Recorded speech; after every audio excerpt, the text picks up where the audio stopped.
I want a ceasefire. With guarantees. Because you get a ceasefire faster than...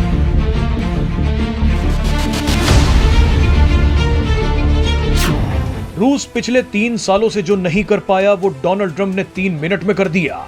Donald Trump ने कुछ ही मिनटों में Zelensky और Zelensky का साथ देने वालों की धज्जियां उड़ा दी। व्हाइट हाउस के ओवल ऑफिस में बैठकर अकड़ दिखा रहे जेलेंस्की को डोनाल्ड ट्रंप ने उठा कर पटक दिया। इतिहास में पहली बार ऐसी तस्वीरें देखी जा रही हैं। ये सब कुछ देखकर यूक्रेन की राजदूत घबरा गई, उनकी हालत रोने जैसी हो गई। इसी दौरान एक पत्रकार ने भी जेलेंस्की को बचाने की कोशिश की तो उनके साथ भी खेल हो गया। यूक्रेनी राजदूत और उस पत्रकार के साथ क्या हुआ वो देखने से पहले जल्दी से ये देख लीजिए कि ट्रंप ने सरेआम जेलेंस्की की धुलाई क्यों शुरू कर दी। दरअसल डोनाल्ड ट्रंप ने यूक्रेन के राष्ट्रपति जेलेंस्की को व्हाइट हाउस में बुलाया ताकि रूस और यूक्रेन के बीच बातचीत शुरू करवाई जा सके, जंग को रोका जा सके।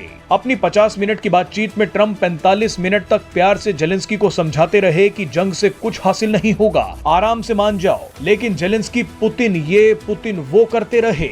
इसके बाद डोनाल्ड ट्रंप ने अपना आपा खो दिया। ट्रंप ने पत्रकारों से कहा कि देखिए जेलेंस्की के मन में पुतिन के लिए कितनी नफरत भरी हुई है, ये व्यक्ति जंग रुकने नहीं देगा। ट्रंप ने गुस्से में जेलेंस्की से कहा कि तुम हजारों लोगों की जिंदगियों के साथ जुआ खेल रहे हो, तुम अमेरिका का अपमान कर रहे हो, तुम्हारा देश बड़ी परेशानी में है और तुम नहीं जीत रहे।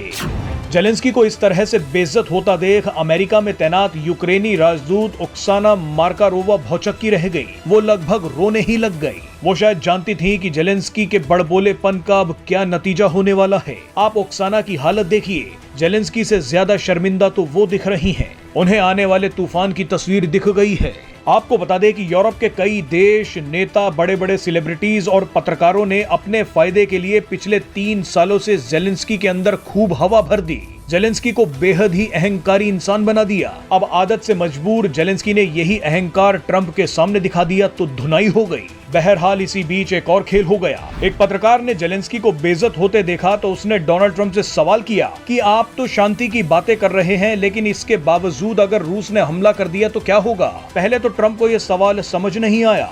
उसके बाद वाइस प्रेसिडेंट जेडी वांस ने ट्रंप को यह सवाल समझाया। इसके बाद डोनाल्ड ट्रंप ने खींचते हुए पत्रकार से कहा कि अगर मगर की बातें मेरे सामने मत करना, अगर तुम्हारे सर पर बम गिर जाए तो क्या होगा? ये सुनकर सभी लोग हंसने लगे। What if Russia breaks ceasefire? What if Russia breaks peace talks? What do we do then? I understand that it's a heated conversation right now. What are you saying? She's asking, what if Russia breaks the ceasefire? Well, what if anything? What if a bomb drops on your head right now? बहरहाल अभी भी भारत और दुनिया में बैठे कई दरबारी पत्रकार जेलेंस्की की 2 मिनट की वीडियो शेयर कर उन्हें बहादुर बता रहे हैं। ऐसे ही पत्रकारों ने जेलेंस्की को सिर पर चढ़ाया और अब जेलेंस्की को पिटवा कर ही दम लेंगे। इन्हीं लोगों की वजह से जेलेंस्की को व्हाइट हाउस में खाना तक नहीं मिला। ट्रंप से बहस करने के बाद जेलेंस्की 1 घंटे तक कमरे में इंतजार करते रहे और उसके बाद उनसे कहा गया कि आप जा सकते हैं। जेलेंस्की ने ट्रंप से माफी मांगने तक की बात कही, लेकिन उन्हें धक्के मारकर बाहर निकाल दिया गया। देखिए जेलेंस्की को किस तरह से बेइज्जत करके निकाला जा रहा है।